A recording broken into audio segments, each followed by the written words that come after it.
Hopecast es presentado por AbbVie.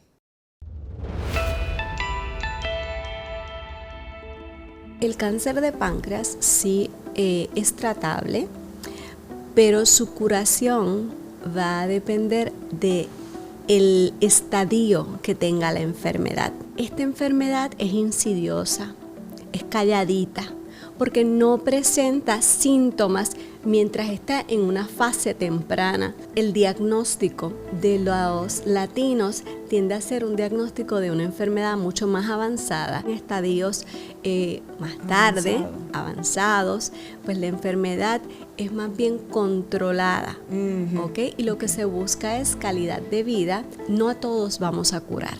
Pero si algo te aseguro es que a todos vamos a acompañar y vamos a dar la batalla más fuerte por cada uno de ellos.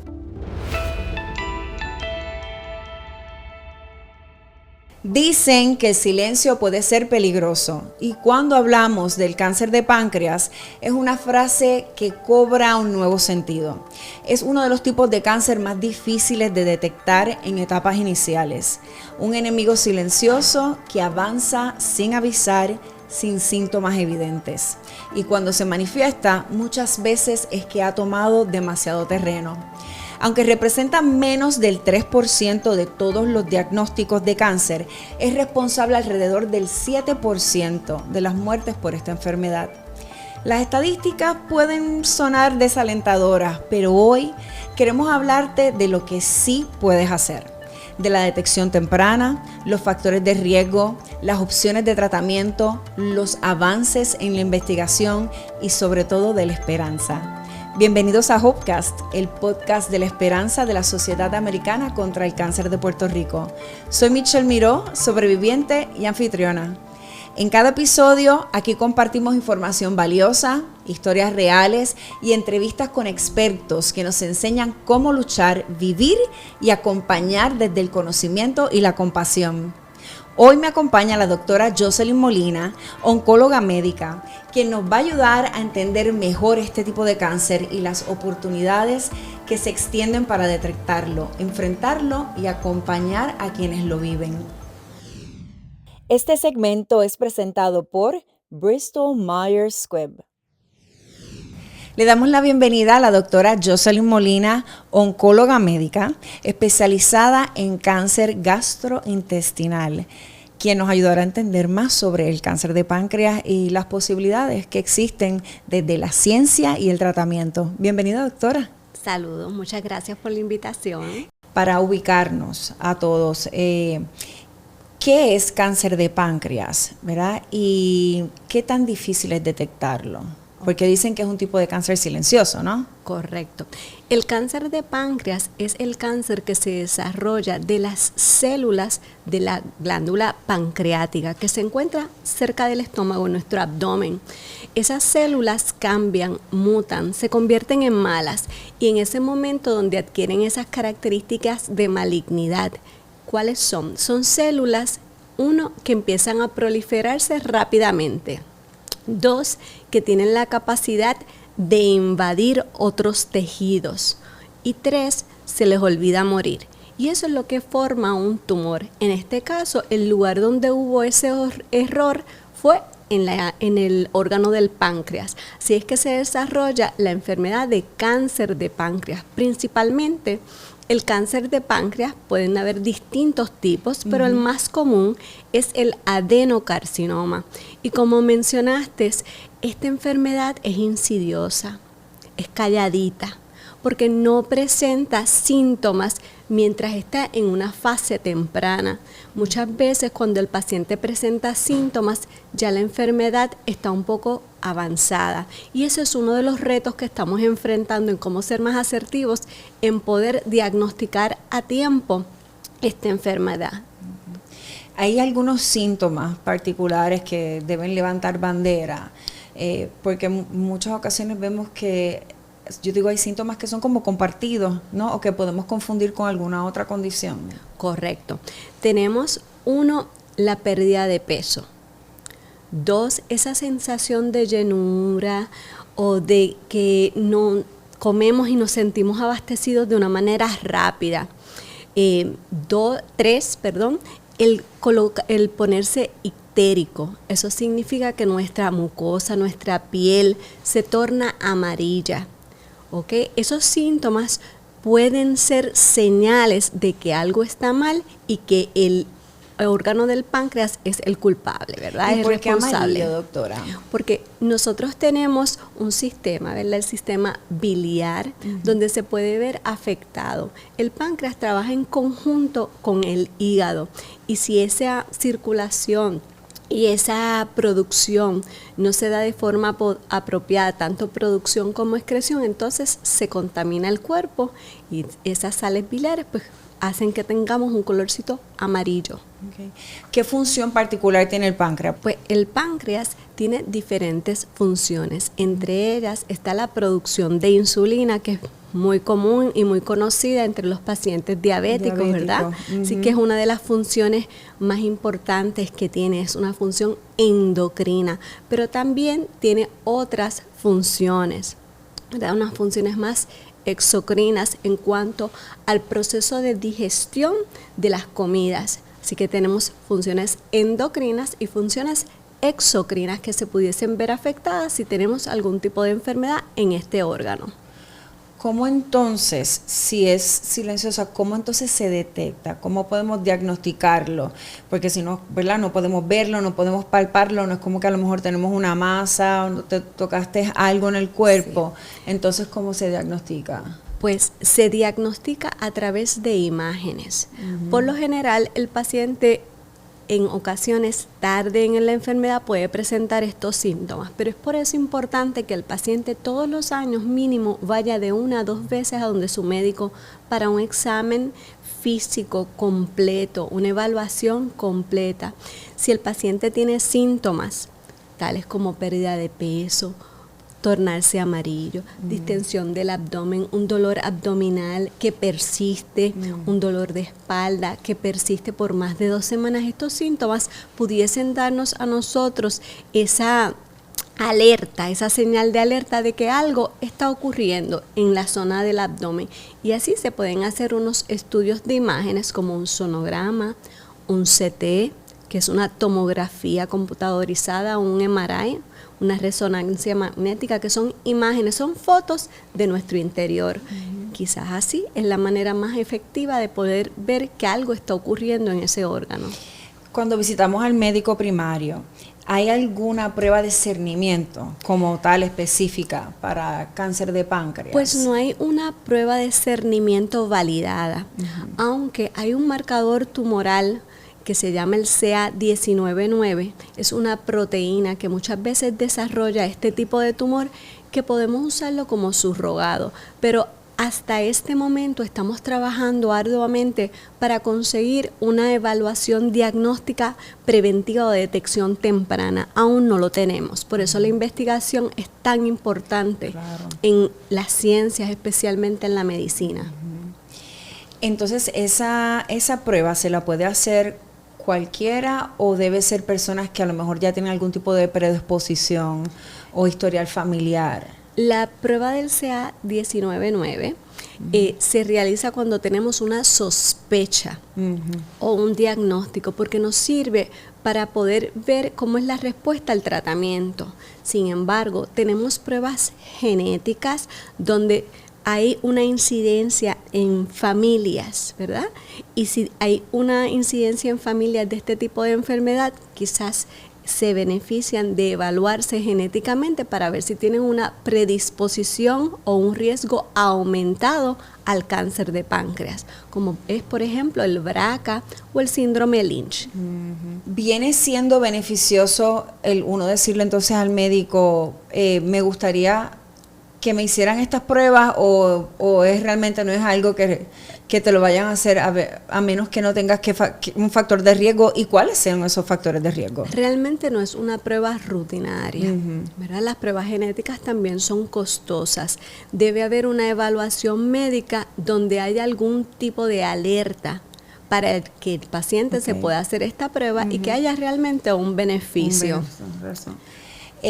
Vienen siendo factores de riesgo que los mismos que vemos, yo digo across the board, para otros tipos de cáncer, como si el tabaquismo, sobrepeso? Tenemos algunos que inciden con otros tipos de enfermedades. Por ejemplo, el tabaquismo es muy común en muchas enfermedades y esto incluye el cáncer de páncreas, la obesidad. Es uno de los factores de riesgo que incide en muchas enfermedades y también en el cáncer de páncreas. El sedentarismo. También tenemos la edad. A mayor edad hemos visto que aumenta la probabilidad de cualquier tipo de cáncer, incluyendo el cáncer de páncreas. La pancreatitis crónica, que eso muchas veces ocurre por el abuso de alcohol. Es otro de los factores de riesgo que aumenta y promueve, ¿verdad?, el que el paciente desarrolle cáncer de páncreas. La pancreatitis es la inflamación del órgano del páncreas y esta se va a manifestar con una liberación de sus enzimas que se conocen como amilasa y lipasa. Y es cuando el órgano ha sufrido algún insulto y se inflama. Y eso puede, si es crónicamente, incidir en un cáncer de páncreas. Hemos visto que ha habido una alza en cáncer en general en los jóvenes. El páncreas, ¿incide en qué población, verdad, mayormente? Mayormente en pacientes mayores de 60 años, pero sí se ha visto una tendencia de aumento en el diagnóstico de este tipo de enfermedad y últimamente pues se están viendo que personas de hasta 50 años o menos tienden a padecerlo, pero en su mayoría son personas mayores de 60 años. ¿Por qué entiende usted que de momento se esté dando esta incidencia en personas más jóvenes? Realmente, ¿verdad? Estamos estudiándolo, pero quizás es parte de la evolución. Una célula de cáncer se produce a medida que se va replicando. Es como, ¿tú te acuerdas el juego del secretito? Ajá, donde tú das unas instrucciones aquí y al final decían un disparate, otra cosa. Pues es muy similar, ¿verdad? Las células, a medida que nosotros nacemos, nos desarrollamos, van dando unas instrucciones para que se repliquen. Y pueden haber muchos factores que afecten el que esas instrucciones estén correctas. Y es una de las formas en que se desarrolla el cáncer, donde las instrucciones celulares se alteran. Así que posiblemente es parte de lo que está sucediendo, ¿verdad? Todos estos contaminantes que tenemos en nuestro medio ambiente, todo lo que estamos ingiriendo, la dieta, pudiesen ser factores que estén afectando y aumentando el riesgo de este tipo de enfermedad. En términos de la alimentación, mencionó que es tan importante. Aquí estamos hablando de comer menos grasa, tomar menos alcohol. ¿Cuáles vendrían siendo las recomendaciones? Pues en general podemos resumirlo como la dieta mediterránea. La dieta mediterránea es una rica en frutas, vegetales. Evitar los componentes procesados. Entre más fresco es el alimento, mejor es para el cuerpo. Sí necesitamos nuestras proteínas, pero deberían ser unas proteínas como de pescado, de pollo, las nueces. Evitar las grasas, especialmente las saturadas, y las azúcares refinadas se deberían disminuir. No es que no comamos nuestro dulcecito, pero no todos los días. Otra forma importante de trabajarlo es la manera de cocinar, de preparar los alimentos. A nosotros nos gusta mucho la fritura y esa es una de las áreas que no nos beneficia. Así que el hervir las cosas, el asarlas, tiende a ser más favorable para nuestra dieta. En términos de hombres versus mujeres, ¿a quién le da más la condición? Tenemos una tendencia un poco mayor a hombres. ¿Por alguna razón en específico? Igualmente raza, los hispanos versus... Pues mira, en cuanto a género, el hombre se ve más afectado por el cáncer de páncreas. Sin embargo, en estudios que se han hecho en Estados Unidos, se ha visto que los latinos tienen una incidencia un poco menor al caucásico. Sin embargo, el diagnóstico de los latinos tiende a ser un diagnóstico de una enfermedad mucho más avanzada, y esto se asocia a la dificultad de los accesos a la salud. Claro, que siempre esa barrera está presente. Está presente, sí, para pues minorías en general. Claro. ¿No? ¿Cómo entonces lo diagnostican? Una vez que, ¿qué pasos hay? ¿Se hace una biopsia y qué otras pruebas para diagnosticarlo? Para diagnosticarlo tenemos las imágenes. Las imágenes, ya sea un sonograma, un CT o un MRI. Luego se tiene lo que se conoce como una endoscopía a través de la boquita, que la hace el gastroenterólogo, donde él observa internamente la estructura del páncreas y puede tener una mejor idea. De hecho, de esa manera también se pueden tomar muestras para una biopsia. Okay. Y la biopsia es la que caracteriza el tejido para saber si este es maligno y presenta cáncer. Mencionó el gastro. Entonces, ¿quiénes conforman ese equipo médico? Esos guerreros, digo yo, ¿no? Que van a batallar este cáncer junto con el paciente. De forma idónea. Debería ser un equipo multidisciplinario e interdisciplinario. Okay. Ahí tendríamos tanto al médico primario, debe ser una persona muy asertiva para darle ese seguimiento a sus pacientes y establecer si hay tendencias o factores de riesgo o síntomas de riesgo, donde se debe evaluar a ese paciente de una manera más profunda y detallada. Tenemos al hematólogo oncólogo, que es el doctor que se encarga de los tratamientos médicos en el paciente. También el equipo se conforma del cirujano. En el caso de que la enfermedad sea una enfermedad de etapa temprana, muchas veces estos pacientes se benefician de la cirugía y pudiese ser un tratamiento curativo. Tenemos también el radio-oncólogo. El radio-oncólogo tiene sus funciones porque cuando la enfermedad quizás está un poco más localmente avanzada o no se puede operar, estos tratamientos pudiesen ayudarnos en conjunto con la quimioterapia a reducir ese tumor para luego hacer una cirugía. Tenemos al nutricionista, y es bien importante mantener en perspectiva la salud emocional. Claro. Porque estas son enfermedades que tienen un impacto a nivel emocional y social y trastocan a todos, ¿verdad? En ese núcleo, tanto el paciente como su ciclo de grupo de apoyo. Así que todas estas áreas deberían contemplarse en el momento de nosotros desarrollar un cuidado óptimo. Antes de que me hable de cómo lo tratamos, las diferentes, ¿verdad?, opciones que puede discutir ese paciente con su equipo médico, ¿cuán es un tipo de cáncer tratable, ¿verdad? Sabemos que es como que, le escuchamos que es bastante, por decirlo de esa manera, agresivo. ¿No? Agresivo, gracias, agresivo, esa es la palabra. ¿Responde bien a tratamiento?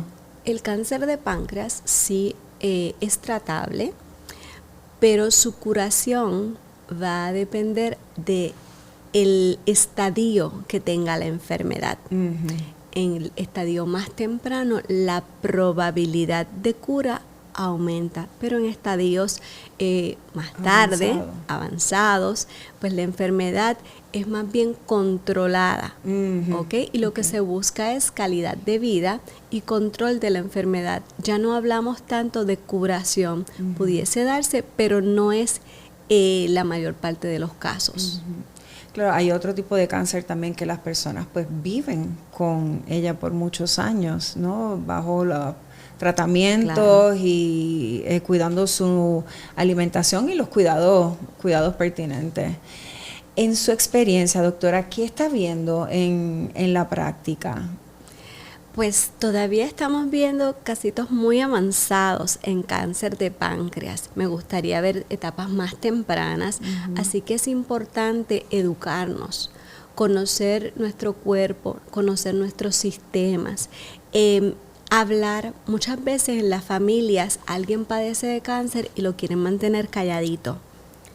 Y eso es importante que se comparta, porque sabemos que hay condiciones que tienen un factor de riesgo genético. Claro. Y si lo hablamos y lo compartimos con nuestros familiares, quizás nuestro familiar pudiese detectarse a tiempo. Así que es importante nosotros hablar de los diagnósticos, hablar de nuestros síntomas, de qué nos pasó, para poder crear mayor conciencia en las demás personas. Es importante romper los tabús, ¿verdad? De que muchas veces no queremos ir al doctor para que no me digan que estoy enferma. Sin embargo, si detectamos las cosas a tiempo, las enfermedades a tiempo o en un estadio temprano, tenemos mejores resultados. Así que eso también es muy importante. Esas son cositas que entiendo que debemos seguir trabajando. La educación. Claro. La educación y el conocernos es definitivamente importante. Esa es parte de la misión y por la que estamos aquí en términos de hablarlo y de educarnos. Tratamientos, me había mencionado. Quimioterapia, radioterapia, cirugía, inmunoterapia. ¿Cuáles son los protocolos que están en línea para utilizarse? Ahora mismo tenemos administrarse, debo decir. La opción de cirugía es una opción en donde se puede hacer cirugía directo o el paciente puede recibir tratamiento antes de la cirugía o después de la cirugía. Antes se conoce como neoadyuvante, después se conoce como un tratamiento adyuvante. Tenemos la combinación de quimio con radio, quimio-radiación. Tenemos tratamientos que son solamente médicos, medicamentos, y estos medicamentos han aumentado, ¿verdad? En la variedad de elementos que tenemos. Tenemos tratamientos de quimioterapia citotóxica, que es el concepto tradicional que tenemos, como también tenemos tratamientos de inmunoterapia en aquellos que presentan una inestabilidad en los microsatélites. No es el más común en el cáncer de páncreas, pero sí se ha presentado. También tenemos aquellos que tienen mutaciones en BRCA, hay terapias dirigidas. Así que esto ha ido evolucionando a medida que conocemos mejor la enfermedad y la vamos caracterizando de forma molecular. Se han estado desarrollando estrategias de tratamiento más específicas. Personalizadas, esa es la palabra. Así que hemos visto un impacto en el cáncer de páncreas de una manera favorable, donde tenemos mayores opciones y todavía tenemos que seguir trabajando. En términos de avances de la medicina, doctora, ¿qué es lo más esperanzador? ¿Qué le llena a usted de esperanza en la batalla contra el cáncer de páncreas? Pues me llena de esperanza en que hay un esfuerzo de investigación para conocer la enfermedad de una manera más detallada. Hemos visto una evolución en los pasados 20 años desde que se desarrolló el aspecto del material genético, donde no solamente conocemos el material genético normal, estamos identificando también el material genético anormal. ¿Dónde están las fallas? ¿Por qué se produce este tipo de enfermedad? ¿Por qué la célula cambia?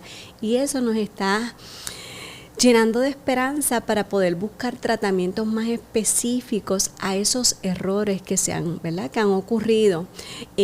Hemos visto también que no solamente están los agentes citotóxicos, tenemos una gama distinta de tratamientos como inmunoterapias, terapias dirigidas, que van directamente a los errores de la célula. Así que definitivamente, aunque hay mucho trabajo que hacer, me llena de esperanza de que hay un esfuerzo y que en Puerto Rico tenemos centros de investigación, que nuestros pacientes están disfrutando de la oportunidad de un estudio clínico que antes eso no estaba presente. Así que definitivamente hay mucho taller que hacer, pero estamos llevando cosas como estas, ¿verdad? Presentaciones como estas, donde estamos educando a nuestros pacientes, dándole información para que sean más asertivos en el momento de cuidar su salud.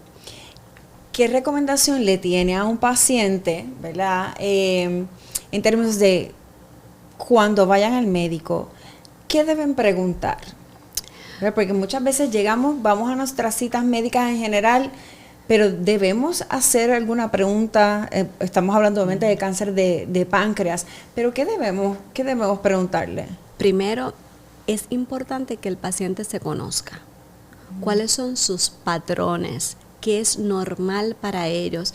Muchas veces yo le digo a mis pacientes que tengan un diario y que cuando tienen algo que no es normal, lo anoten, porque muchas veces cuando vamos a donde el doctor, como que nos da un poquito de ansiedad y se nos olvida. Se me fue los síntomas, ya no tengo nada. Es importante esos síntomas que has presentado por espacio de más de 2 semanas, que puedas, ¿verdad?, darlos con claridad y precisión. No asumir que las cosas son normales. Siempre, ¿verdad?, estar presto a preguntar si esto o lo otro es normal o no. Esas son cositas bien importantes, patrones de alimentación, patrones de ir al baño, son hábitos usuales que muchas veces tienen algunos cambios y no decimos nada. Esas cosas son bien importantes poderlas nosotros discutir con los pacientes. Y el aspecto familiar, si hay alguien en la familia con algún tipo de enfermedad, ver si hay alguna relación que pueda ser, ¿verdad?, de herencia o genética. ¿A qué se enfrenta en términos de físicos, verdad? Ya hablamos de la parte emocional, es importante tener ese componente del apoyo familiar, ¿verdad? Yo soy sobreviviente de cáncer, de otro tipo de cáncer, y sé pues lo importante que es, igual he sido cuidadora, ¿sabes? Que sabemos esa montaña rusa de emociones, ¿no? Que pasamos durante este proceso, que es tan difícil una vez uno de momento recibe un diagnóstico, escucha esa palabra. En términos físicos, cuando el paciente de cáncer de páncreas empieza su tratamiento, empieza su diagnóstico, ¿hay algo que debe esperar o a lo que debe prepararse? Cada experiencia es única y requiere de que el paciente, ¿verdad? Hay cosas generales. Pues si hay una pérdida de peso, hay unos cambios físicos, un cansancio por los tratamientos, pero muchas veces le digo al paciente que nosotros tenemos que preparar el juego perfecto y que tenemos que desarrollar este equipo, en donde el centro es el paciente, tenemos a su familia, tenemos a los cuidadores de la salud, ¿verdad?, a los profesionales de la salud como parte integral y que entre todos tenemos que trabajar en conjunto por el bien de él. Yo siempre le digo que no a todos vamos a curar, pero si algo te aseguro es que a todos vamos a acompañar y vamos a dar la batalla más fuerte por cada uno de ellos. Y eso es importante, que el paciente se sienta acompañado y que tenga el conocimiento que lo va desarrollando en el interín de a qué se está enfrentando, qué es normal, qué no es normal. Esas cosas son muy importantes, pero cada persona tiene su propia experiencia y hay cosas en común, pero definitivamente cada paciente, yo le digo, es como un mundo, es un universo y tú lo vas llevando a su tiempo, porque todos tenemos formas de asimilar las cosas a tiempos distintos. Y el proceso del diagnóstico requiere una aceptación. Muy Eso importante. es muy importante. Requiere que nos pongamos proactivos y donde todos los elementos, ¿verdad?, el aspecto emocional, el aspecto espiritual, el aspecto físico, se unan para sacar lo mejor de ello. Es importante educarse y ser proactivo, hacer muchas preguntas también para entender todos los procesos y qué es lo que está pasando y qué esperar. Sí. Doctora, ¿qué palabras esperanzadoras tiene para la audiencia en general, tanto pacientes, cuidadores, como aquellos que están vigilando su salud? Sí. Dirán que el cáncer de páncreas es silencioso, pero nosotros vamos a seguir subiendo nuestra voz y llevando el mensaje, tanto como paciente, como cuidador y como profesional de la salud. Tenemos que seguir llevando el mensaje no solamente de cáncer de páncreas, sino de cáncer en general para una salud, porque lo que queremos es salud. Así que tenemos que unir esfuerzos y a veces en diferentes actividades podemos llevar ese nivel de conciencia. Y todos esos granitos son bien importantes porque algún día el cáncer va a ser cosa del pasado, estoy segura de ello. Ay, amén, así sea. Gracias por estar con nosotras, doctor, y por compartir toda esa valiosa información. Gracias.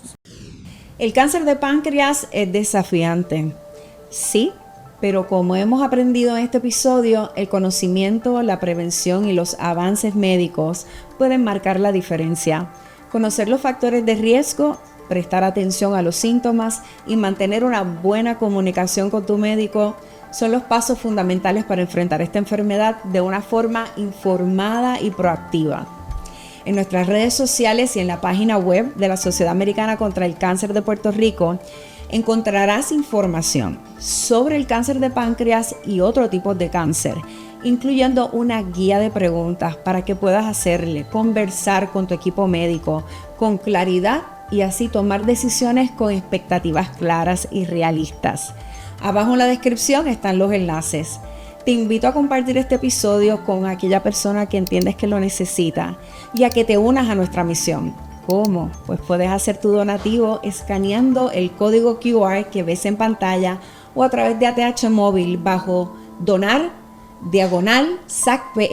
Cada aportación nos permite seguir brindando educación, apoyo, esperanza a más personas. Gracias por acompañarnos. Soy Michelle Miró y esto fue el Hopecast, el podcast de la esperanza de la Sociedad Americana contra el Cáncer de Puerto Rico. Esperanza en cada historia.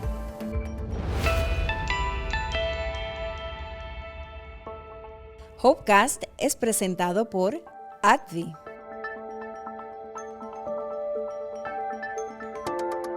La información presentada en Hopecast es de carácter educativo, no sustituye diagnóstico, tratamiento ni consejo médico profesional. Consulte siempre a su médico o profesional de la salud.